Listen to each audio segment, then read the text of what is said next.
जो आज का मकसद है यहाँ पे आने का, वो हमारा सभी जो हमारे अधिकारी हैं पुलिस के, जो थाने में एसएचओज़ हैं, एसीपीज़, डीसीपीज़, सबके साथ जो हमारी प्राथमिकताएं हैं, प्रायोरिटीज़ हैं जो हमारी, उनके बारे में बातचीत करने, अब तक जो काम हुआ है उसके बारे में चर्चा करने में और आगे क्या करना है वो सारा तय करने के लिए मीटिंग हुई। और ग्राम प्रहरीज एक अच्छी स्कीम है, आपको पता होगा, जो इस साल की शुरुआत में उसका आगाज़ किया गया और करीब करीब 767 ऐसे हमारे जवान हैं जो ग्राम प्रहरी और वार्ड प्रहरी के रूप में काम कर रहे हैं।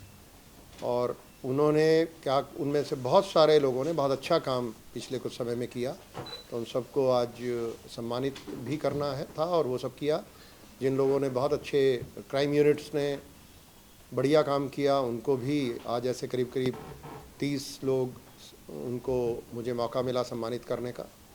और जो बाकी लोग हैं उनके साथ जो प्राथमिकताएं हैं ग्राम प्रहरियों के लिए, उस पर भी उनसे बातचीत हुई, और जिसमें हमने एक तो नशे के ख़िलाफ़ जो लड़ाई है उसमें ग्राम प्रहरियों का एक बड़ा रोल है। वो अपने इलाके में जो भी लोग नशा बेचते हैं उनको चिन्हित करके उनकी लिस्टें बना के, और जो हमारे पुलिस स्टेशंस हैं, पुलिस पोस्ट हैं, वो सारे उन पे इफ़ेक्टिव कार्रवाई उनके ख़िलाफ़ करेंगे। और इसी तरीके से जो हमारे नशे का शिकार हो गए किसी वजह से जो युवा हैं, उनको चिन्हित करके उनके परिवारों के साथ काम करना और उनको कैसे हम डी एडिक्शन की तरफ ले जा सकते हैं, उस पे काम करने के बारे में भी आज बात की। और महिलाओं के ख़िलाफ़ जो अपराध होते हैं उनको महिला सुरक्षा पे कैसे उसको और बेहतर करें। यहाँ बहुत लाखों महिलाएं हैं जो घर से बाहर जाती हैं, वर्क प्लेस पे काम करती हैं, या एजुकेशन, बच्चे हैं पढ़ते हैं, यूनिवर्सिटीज़ में पढ़ती हैं लड़कियाँ, तो वो अपने आप को सुरक्षित महसूस करें। उस पे करीब 800-850 के करीब तो हमारी अपनी पुलिस की महिला जवान हैं और अधिकारी हैं, तो वो लोग और बाकी भी जो हमारे प्रहरी हैं और थाने चौकियों में जो तैनात हैं, तो सब मिल कर के काम करेंगे। तो हमारी जो हॉटस्पॉट्स हैं जो क्राइम अगेंस्ट वीमेन के, जहाँ पे जिन पॉइंट्स पे महिलाएं असुरक्षित महसूस करती हैं अपने आप को, उनकी लिस्टें बना के उनको हर पॉइंट को सिक्योर करना, चाहे वहाँ लाइट्स लगाएं, सीसीटीवी कैमरे लगें, या यूनिफॉर्म्ड प्रेजेंस हो वहाँ पे।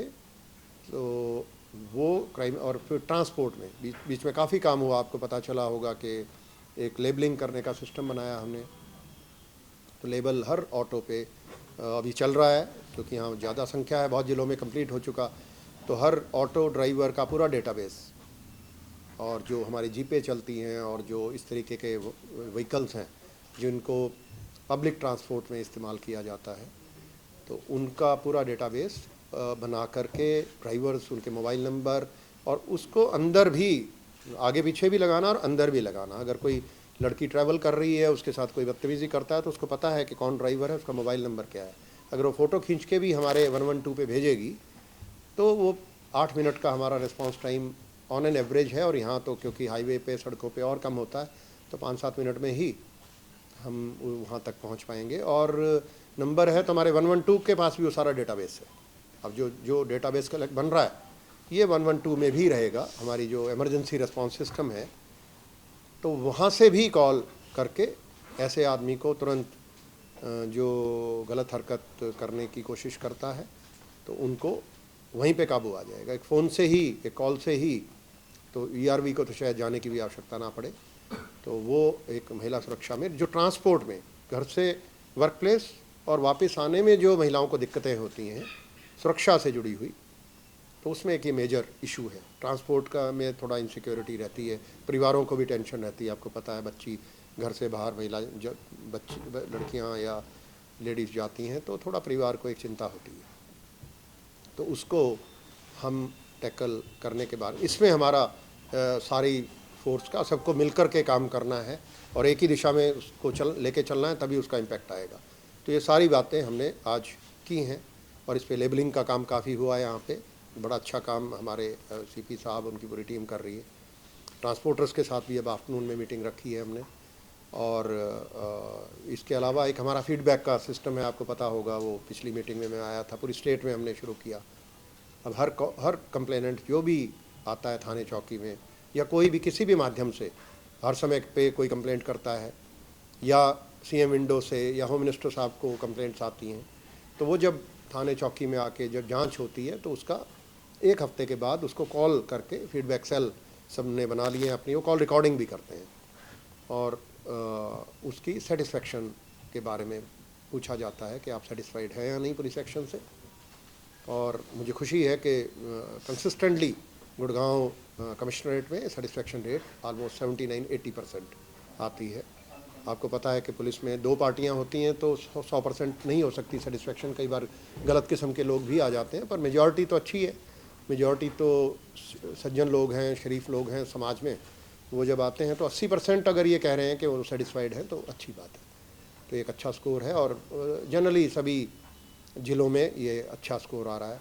और कुछ ज़िले थे जो पीछे थे, नूह में समस्या थी, पर अब नूह का भी मुझे खुशी है कि अब वो 70% से क्रॉस कर गया। अभी हम क्यूमुलेटिव लेते हैं, पिछले 30 दिन का एवरेज लेते हैं और वो पिछला जैसे ही एक नया दिन आता है तो 30वां दिन निकल जाता है, तो वो रोलिंग एवरेज है 30 दिन की। तो वो इम्प्रूवमेंट वो मेरे को नज़र आती है देखने में, जो एक अच्छा एक सिस्टम शुरू हो गया कॉल रिकॉर्डिंग का और वो सब। तो सेटिस्फेक्शन का एक सिस्टम है, उसमें अब हमने जो क्रिमिनल केसेस हैं उनको भी आज मैंने कहा है कि शामिल कर लें। सिर्फ कंप्लेंट्स नहीं, जो क्रिमिनल केस FIR ही डायरेक्ट हो जाती हैं, वो लोग भी उनसे 1 महीने के बाद, FIR दर्ज होने के 1 महीने बाद फीडबैक ली जाएगी।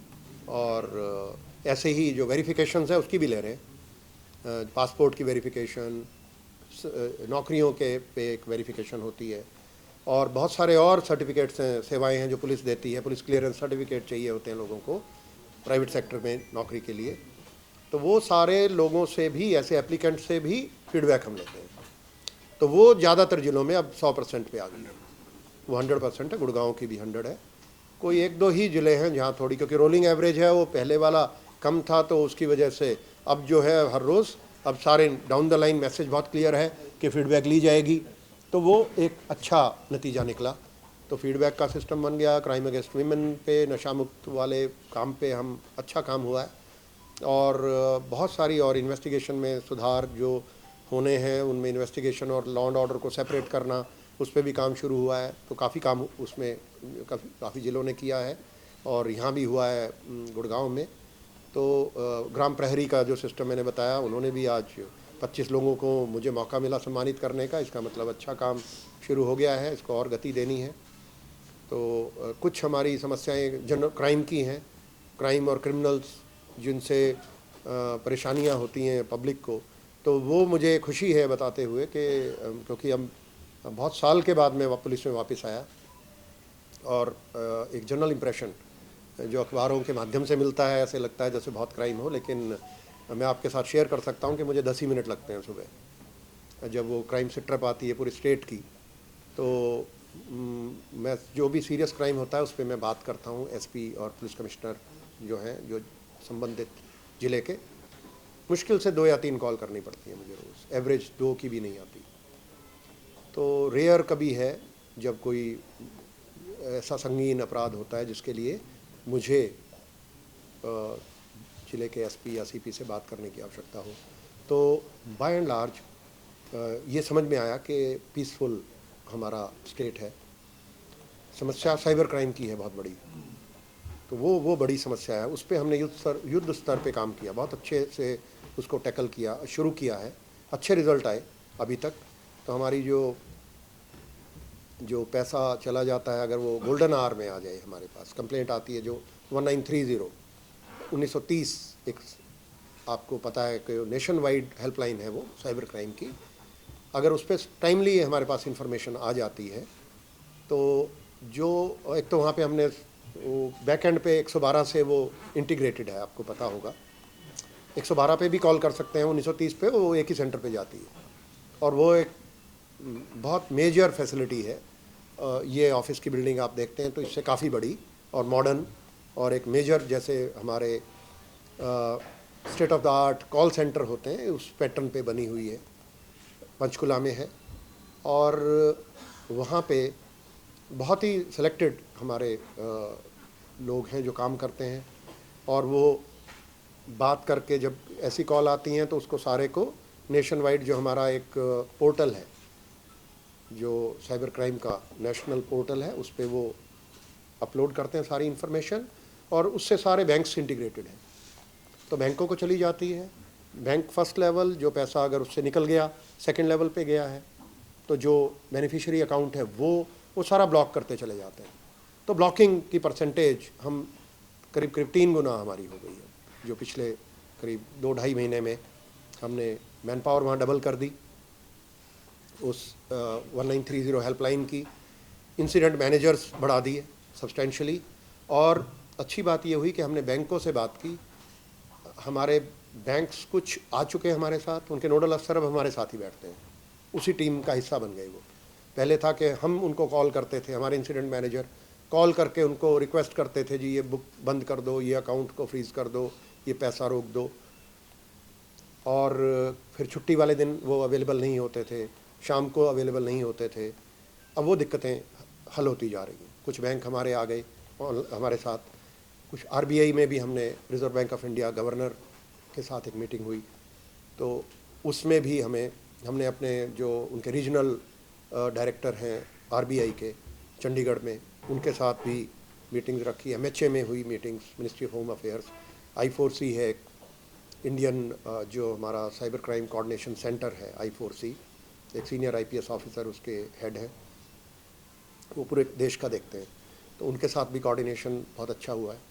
तो ये रिज़ल्ट आया। अब जो एवरेज हमारी जो साइबर क्राइम का क्वांटम था, अब वो रिडक्शन कुछ हम देख पा रहे हैं, उसमें 20-30% की कमी आई है। तो अभी समय थोड़ा कम है, एक लंबे समय तक जब एवरेज यही आएगी तब हम मानेंगे कि वास्तव में इम्प्रूवमेंट आई है। तो लेकिन वर्क इन प्रोग्रेस, ऑनगोइंग है, चलेगा, लेकिन वो एक focus area, important focus area है। आपके रडार पे शायद उतना नहीं रहता, आपके रडार पे वो चीज़ें रहती हैं जिससे न्यूज़ बनती है, वो है कोई कॉल आ गई, शरारती कॉल, ये वो बहुत कम है।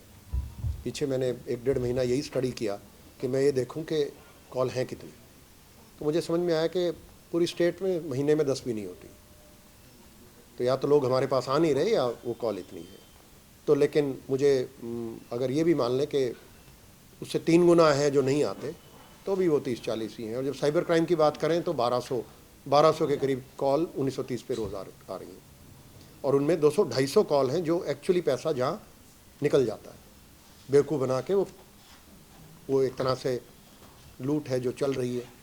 तो उस पर पीछे हमने वेस्ट बंगाल में भी एक टीम बिठा दी, ऐसे हॉटस्पॉट्स जहाँ जहाँ हैं वहाँ।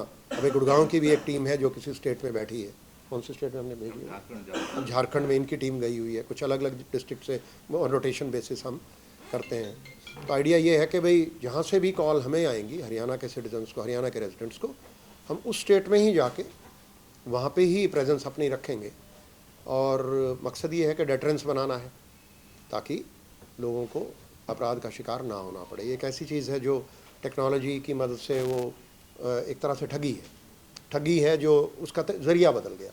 पहले ठगी मिल के करते थे लोग, अब मोबाइल फ़ोन पे करने लगे हैं, और क्योंकि उसमें पकड़े जाने के चांस कम रहते हैं दूर होने की वजह से, अनोनिमिटी होने की वजह से, तो वो हौसले उसके बढ़ जाते हैं। लोगों को आसान पैसा दिखता है, तो उससे जो नॉर्मली लोग क्रिमिनल नहीं हैं वो भी अपराध की दुनिया में चले जाते हैं। तो मुझे उम्मीद है कि जो हमारे ये सारे हमारे इनिशिएटिव्स चल रहे हैं, अभी कुछ बैंक्स आ गए, कुछ और बैंक, हमारे 7 और बैंक हैं बड़े जो हमारे साथ, हमसे बातचीत चल रही है, उनके नोडल अफसर भी हमारे साथ आ जाएंगे, हमारी साथ टीम में बैठेंगे। इसी तरीके से हमें एयरटेल के साथ हमारा काम चल रहा है। 4 बड़े सर्विस प्रोवाइडर हैं, मोबाइल फ़ोन कंपनियां हैं, आप जानते हैं। तो एयरटेल बड़ी कंपनी है, एक जियो है, तो एयरटेल के साथ हम क्लोजली काम कर रहे हैं कि कैसे हम जो ये फर्जी कॉल जिन अकाउंट से आती हैं, जिन मोबाइल फ़ोन से आती हैं, उनको सॉफ्टवेयर लेवल पे ही पकड़ा जाए, उसको पकड़ के हम डीएक्टिवेट, ऑटोमेटेड ऑटो मोड में वो हो, सिस्टम से हो जाए, क्योंकि कंप्यूटर को एक आदमी डिफीट नहीं कर सकता। कंप्यूटर वर्सेस आदमी, तो फिर कंप्यूटर ही जीतेगा, वो फास्ट है। तो कंप्यूटर से ही हराना पड़ेगा। तो हमें सिस्टम को, एप्लीकेशन को जो सॉफ्टवेयर से और इनसे है, उसको अगर हम ऑटोमेट करेंगे, प्रोसेस को, दिमाग हमें लगाना है, सॉफ्टवेयर बनानी है, उनके साथ हमारा काम चल रहा है। आज रिव्यू उसको रखी हमने 3:30 बजे, तो क्योंकि उनका हेडक्वार्टर यहीं है, उनकी टीम आएगी, कितना प्रोग्रेस हुई, कैसे हुआ। अगर वो अच्छे रिजल्ट आते हैं उसमें, जो मुझे उम्मीद है आएंगे, तो फिर हम बाकी सर्विस प्रोवाइडर के साथ भी रेप्लिकेट उसको करेंगे। तो ये कुछ बातें थी, और भी अगर आपके दिमाग में कुछ है तो। जैसा मैंने अभी आपको बताया कि जो इसमें साइबर क्राइम है, वो उसमें 2 बड़े पहलू हैं। एक तो टेलीफोन कंपनियों का रोल होता है, जो हमारी टेलीकॉम सर्विस प्रोवाइडर्स, जिनको TSPs कहते हैं, जो 4 बड़ी कंपनियां हैं, क्योंकि कॉल उन्हीं के सिस्टम से आती हैं। और फिर बैंक्स हैं, क्योंकि पैसा अल्टीमेटली बैंक में ही जाएगा, बैंक से निकलेगा, बैंक से जाएगा, किसी वॉलेट में जाएगा। तो ये 2 बड़े स्टेक होल्डर्स हैं। और बैंक्स के ऊपर रिजर्व बैंक ऑफ इंडिया है, जो उनको रेगुलेटर है, उनका नेशनल रेगुलेटर। तो उन सब के साथ हमारा काम चल रहा है। I4C है, जो मिनिस्ट्री ऑफ होम अफेयर्स में, जो Indian cyber crime coordination centre, जो मैंने अभी आपको बताया, वो एक बॉडी जो काम करती है इन सब के साथ कोऑर्डिनेशन का। तो हम टेलीकॉम कंपनियों के साथ भी काम कर रहे हैं, हम बैंकों के साथ कर रहे हैं, हम I4C के साथ काम कर रहे हैं, हम RBI के साथ भी कर रहे हैं। तो इन सब का रिजल्ट आने शुरू हो गए। अब हम क्वांटम, जैसे मैंने बताया कि इस महीने में जो क्वांटम उससे पिछले महीने था, उससे कम हुआ है, पर मैं I would still wait for couple of more months to see के ट्रेंड वास्तव में ये जेन्युइन है, या एक शॉर्ट टर्म, कोई ऐसा तो नहीं कि शॉर्ट टर्म डिप आई है और फिर वैसे हो जाएगा। जी, वही जो मैंने बताया, आंसर वही रहेगा कि बैंक्स, और क्योंकि ठगी है ये ठगी तो आपको पता ही है कि पैसे के लिए होती है, मकसद पैसा है, और पैसा लेने वो खुद नहीं आता, खुद आएगा तो पकड़ा जाएगा, इतनी हिम्मत नहीं है, ये वैसे क्रिमिनल नहीं है। तो ये तो इलेक्ट्रॉनिकली ट्रांसफ़र कराते हैं, तो बैंकिंग चैनल्स के माध्यम से पैसा जाता है, और जो कांटेक्ट है वो टेलीफोन कंपनियों के मोबाइल फ़ोन्स के माध्यम से कांटेक्ट होता है। तो अगर ये 2 हमारे जो मेन स्टेक होल्डर्स हैं, अगर उनके साथ हमारा कोऑर्डिनेशन बेहतर होगा, वैसे तो नेशनल लेवल पे ही होना है, पर हम इसको हरियाणा को ही मॉडल बनाएंगे। और मुझे उम्मीद है कि वो चीज़ अप्रिशिएट अभी से होने लगी है। जो हमारे I4C और वो बड़े इस बारे में एंथुजियास्टिक हैं कि कोई स्टेट पुलिस है जो ये सब कर रही है। तो ये चीज़ें हैं जो रेप्लिकेट होंगी बाकी स्टेट्स में भी। नहीं, वो जो आप कह रहे हैं इंक्रिप्शन और डिक्रिप्शन की बातें, हाँ, वो चीज़ें इसमें क्या है, वो बेवकूफ़ बना के पैसे ज़्यादा लेते हैं। वो कोई ऐसा नहीं है कि कोई हैकिंग करके ले रहे हो, वो केसेस नहीं है, ये हैकिंग के मसले नहीं हैं। ये तो वो ठगी करता है। जैसे एक ज़माना था जब ईंट दिखा के वो बताते थे जी सोने की ईंट है, और मिलती थी कुछ और, वो तो टटलू काटना, वो इस आपको पता ही है, इस इलाके में बहुत होता रहा है, अब भी हो जाता है। तो ये अब साइबर वर्ल्ड को इस्तेमाल करके मीडियम बदल गया। पहले फिजिकल मिलके टटलू काटते थे, अब वो मोबाइल फ़ोन और बैंकिंग चैनल के माध्यम से। तो मुद्दा वही है, अल्टीमेटली हमारा बैंकिंग चैनल अगर उन अकाउंट्स को आइडेंटिफाई कर सकता है, बैंकिंग सिस्टम, जिनको म्यूल अकाउंट कहते हैं, जो जिस आदमी के नाम से खुला उसको पता भी नहीं होता, उसका OTP अपने पास लिया, अपना मोबाइल चेंज किया, और उसका डेबिट क्रेडिट खुद लेके पैसे कहीं कोयम्बटूर से निकल जाते हैं, अकाउंट होता है वेस्ट बंगाल में, कॉल करने वाला झारखंड में।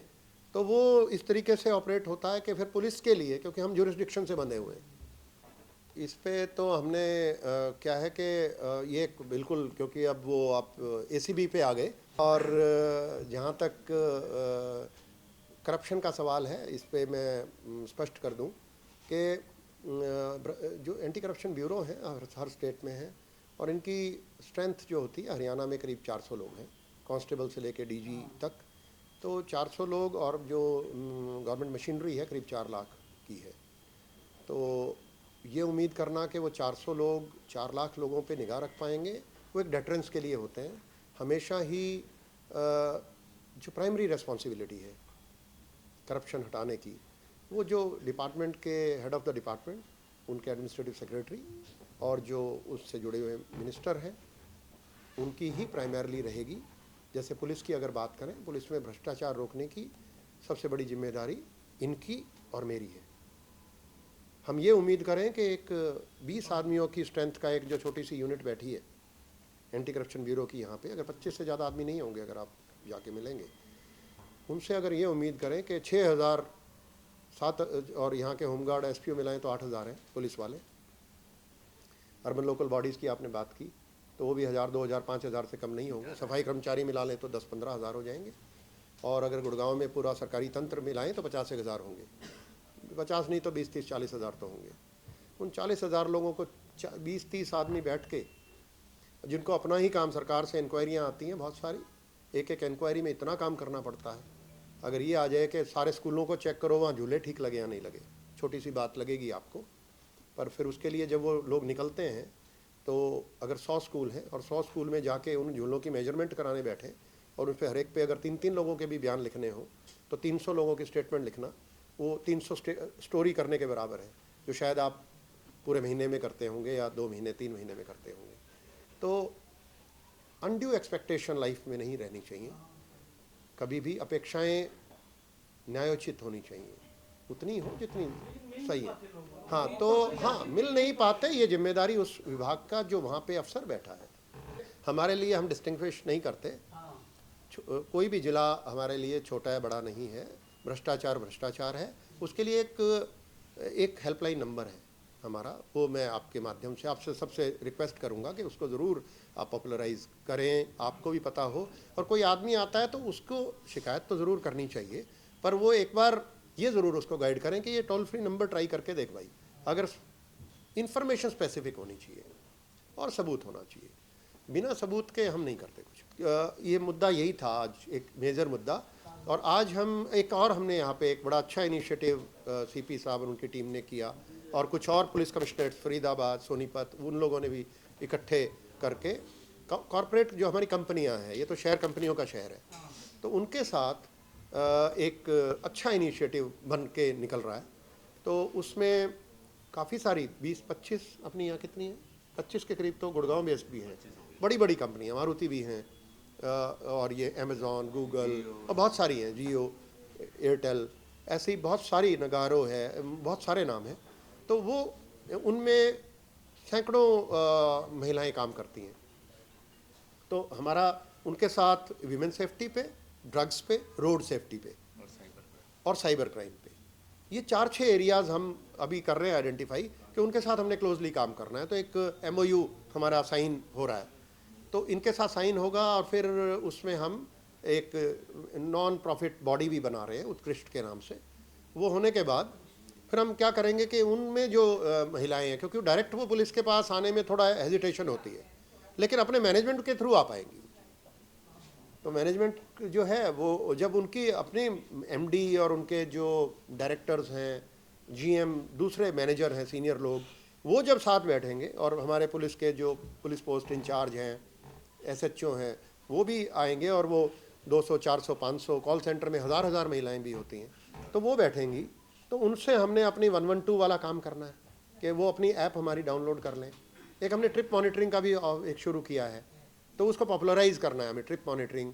उसमें क्या है कि जब महिला लेट हो गई ऑफिस में, कोई लड़की है, 11 बज गए रात के, अब वो घर में, आपको तो पता चलता ही होगा, और जिनके बच्चियां हैं हम सब की हैं, तो वो जब घर से ऑफिस से निकलती है तो माँ के साथ लगातार बात करती रहती हैं ट्रैवल करते हुए।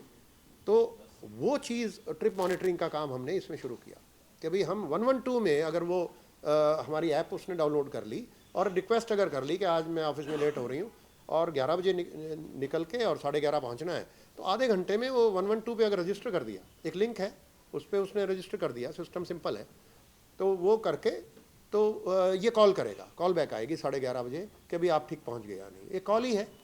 तो वो एक, फिर उसका ऑटो का हमारा रजिस्ट्रेशन का डेटा भी है, तो वो अगर वो लगा हुआ है उसकी सीट के आगे, अंदर भी लगा हुआ है, तो उसको अगर कोई दिक्कत है तो फ़ोटो क्लिक करके व्हाट्सएप पे भेजनी है, तो वो फिर कॉल बैक आ जाएगी उस ड्राइवर को भी।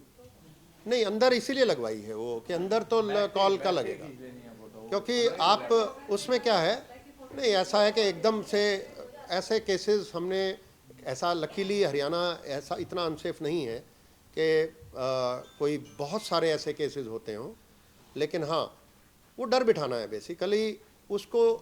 अगर ये पता है कि उसका डेटाबेस पुलिस के पास है तो बैड एलिमेंट फिर उसके हौसले पस्त हो जाते हैं। तो जो ये एक्सरसाइज चल रही है पूरी स्टेट में डेटाबेस बनाने की, ये अपने आप में एक डेटरेंट है।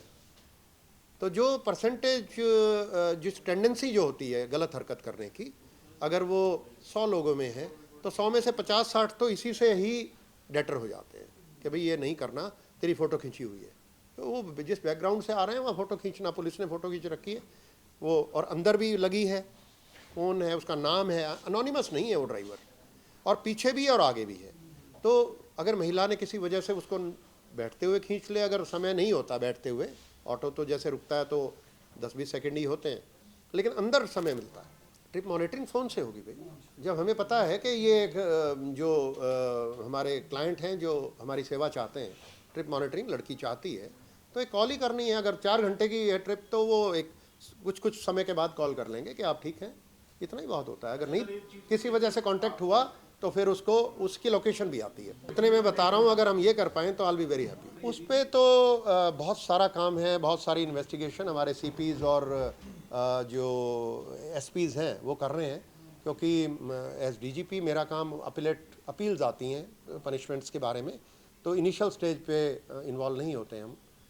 हाँ, जो भी जहाँ भी डिले है उसमें हमारी प्रायोरिटी है। हर मीटिंग में ये बात होती है कि हमें समयबद्ध तरीके से इन्वेस्टिगेशंस करनी है। सरकार के लेवल पे भी यही प्रायोरिटी है और गृह मंत्री जी के लेवल पे भी यही प्रायोरिटी है। तो वो हम उसमें कई बार किसी वजह से डिले अगर होते हैं, कोई स्टे हो गया या कोई किसी तरीके से कोई एक्यूज्ड विदेश में है, एक्स्ट्राडिशन और उन सब चीज़ों में समय लगता है, तो वो चीज़ें हैं, तो उनमें भी कैसे हम बेहतर कर सकते हैं उस पर लगातार काम चलता है। तो ये चलता रहेगा आगे। ने सेटिस्फैक्शन का जो सिस्टम बनाया कि भाई हर आदमी को रसीद दी जाएगी, एक तो रिसीट का सिस्टम है, आप वो रसीद हर आदमी को मिलनी ही मिलनी है, क्योंकि सीनियर अफसरों को ये बड़ी क्लियर हिदायत है मेरी कि जब भी उनके पास कोई आदमी आए तो ये पूछना है कि क्या वो थाने गया था, और गया था तो रसीद दो। अगर वो थाने गया था और रसीद नहीं दी गई उसको, तो ये उस थाने चौकी के उनके अधिकारियों के विरुद्ध ये बात मानी जाएगी।